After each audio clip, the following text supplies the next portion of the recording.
Second is Kamila Markram. Dr. Markram is a neuroscientist and autism researcher, co-founder and CEO of Frontiers, an open access publisher and social network for academics. I'm especially delighted to add the other sentence from her CV, which reads, "She is on a mission to make research freely available for the benefit of humanity, popularize science, and help create aspirational role models, especially among young scientists." I think everybody here in this room agrees that making our research results openly available is so much better than locking them away. But there's still a lot of confusion around open access, and one is actually around quality. And people say, can open access journals really deliver the same type of quality as our subscription journals? Well, I'm going to try to show you, based on data from Cymago, the latest data, which is based on the Scopus database from Elsevier, that open access is not only able to deliver great quality, but in many cases it outperforms subscription journals. So what we've done here is we've taken the largest publishers, 20 largest publishers in 2017, and overall they published more than 4 million articles in the last 3 years behind subscription paywalls. Around 600,000 articles, as you can see here. Oops, no, this way. Doesn't go back.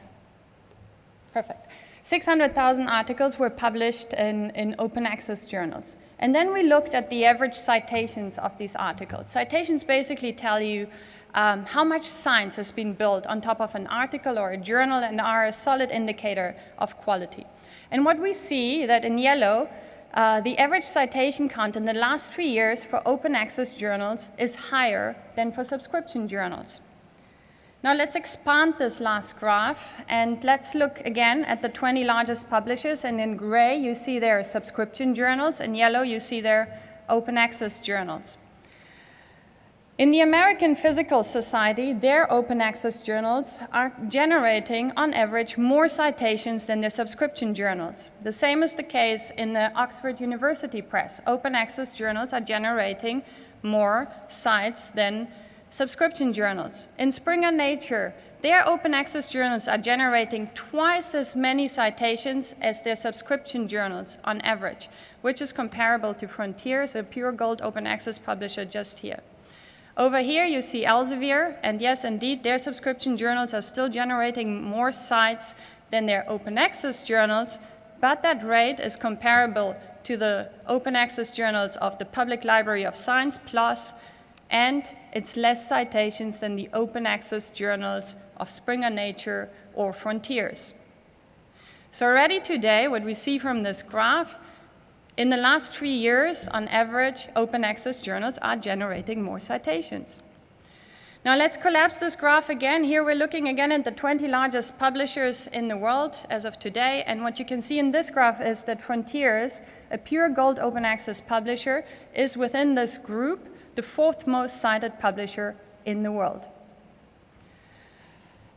Above Frontiers, you see highly specialized society publishers in the realms of chemistry and physics, but amongst the multidisciplinary publishers, Frontiers is actually already the most cited.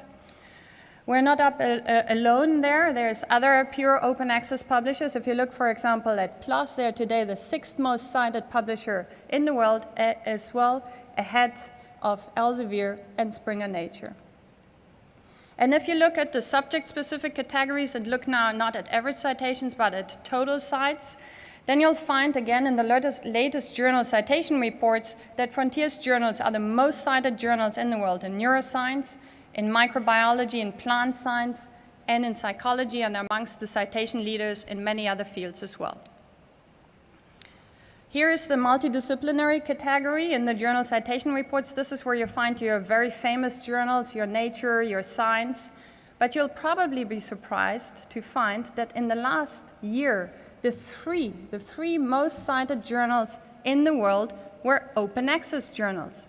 And together, they generated twice as many citations as Nature, Science, and PNAS combined. The reality is that today, more science is already being built on open access journals than on your most famous subscription journals combined. That's the data. Again, if you look at average citations as computed by the latest impact factors, Frontiers journals are listed in over 20 categories and are again in the top quartiles on impact factor. The same is the case if you look at the CITE score, which takes now 3 years into account. You'll find that Frontiers journals are listed in more than 55 categories and are amongst the most impactful journals in the world on CITE score. So I think from this data you can see that open access journals are already generating scientific excellence at scale, and in many cases even better than the subscription journals. Now, how is this done? How can you do that? Well, I can't talk really about the other publishers, but I can show you how we do it at Frontiers. So we actually take our inspiration from the aviation industry. There you're as well flying more and more planes up in the air. But at the same time, flying is becoming safer and safer. So how is this done? How do you fly safely? Well, the first thing that you need is the very best pilots. So we take great care to recruit only the best researchers to our editorial boards, currently around 80,000, from all the top universities, Harvard, Stanford, Oxford, Max Planck, you name them. And they edit and they peer review the articles, but they also set the example for publication. So out of the 90,000 articles that we've published so far, around 64% of the authors come from one of the world's top 300 institutions. But the best pilots are not enough to fly safely. You also need a great plane. You need the best technology. And this is what sets Frontiers really apart, is we are building in-house great technology to support and enable the people. So what we do is we operate on standard operating procedures and in checklists that get translated into code and into software, eventually into our website. And here, for example, you can see our online collaborative review forum, which is entirely online. It operates on hundreds of workflows, and it has automated all mundane tasks so that humans, scientists, can actually focus on what matters most, and that is to perform a rigorous, high-quality peer review. And now we've also started to using artificial intelligence to help us safeguard and continuously improve quality. AI is transforming the world, and we believe it can as well help us to publish better science. Our peer reviews team now already does more than 40 different quality checks, many of them already aided by technologies such as language quality, plagiarism, conflicts of interests. And now artificial intelligence helps us to do more and better of those. For example, we can now detect faces and figures that can alert our research integrity team to check whether subject consent forms have been submitted. All of this delivers impact, and impact is measurable, not just with amazing citation metrics for journals, as I've shown before, but as well on the article level with views, downloads, and citations for the articles. And here you can see just how impactful open science is, what a great impact open science has already on the world. Of the 90,000 articles that Frontiers has published, they had more than 420 million views and downloads from all over the world, massively, Europe, US, but as well India, Latin America, and most strikingly, from economic hubs. Some of the most downloads come from the Silicon Valley and from Shenzhen in China. Because most companies today depend on the latest science to survive and thrive. Today's economy is a knowledge economy. And in this context, it's incredibly important to have rapid and open access to the latest scientific results. That's why we need open science now, and Europe today is leading the way. By 2020, all EU-funded research needs to be publicly available, and we have the visionaries behind this. We had them at this conference, from Carlos Moedas and his team to today Robert Jan Smits, who's going to enforce the deadline of 2020. And open science has already been strongly embraced by the European academic community, as evidenced as well in our data set. More than 40% of the 300,000 authors and the 80,000 editors in Frontiers already come from Europe. And European research has great and high impact.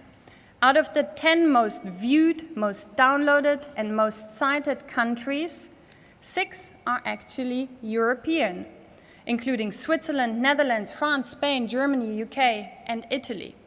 And as a just nice cherry on the top, within our sample, the EU-funded research, so ERC, FP7, and so forth, has actually the highest citation counts, citation rates. So well done, Europe. But European universities are as well leading the way in making the financial infrastructure for open access possible by signing these open access agreements with open access publishers. And we, in fact, have signed just this year at Frontiers 2 of the first landmark national open access agreements with Sweden and with Austria that facilitate the payments for all our authors within the country. I believe the tide is changing. In the past and still today, access to our science was very restricted. But in the future, hopefully by 2020, thanks to the leadership of Europe, all science will be open. It will also be machine readable, and it will be AI ready. That's as well a mission that we pursue at Frontiers. And that is really when we're going to start seeing innovation at a pace that is even more accelerated. It will continue to drive our economies even more, and it will give us all these solutions that we so desperately need for a sustainable future. And I think that this future is bright. We just got to be relentless right now and drive this transition to open science. Thank you.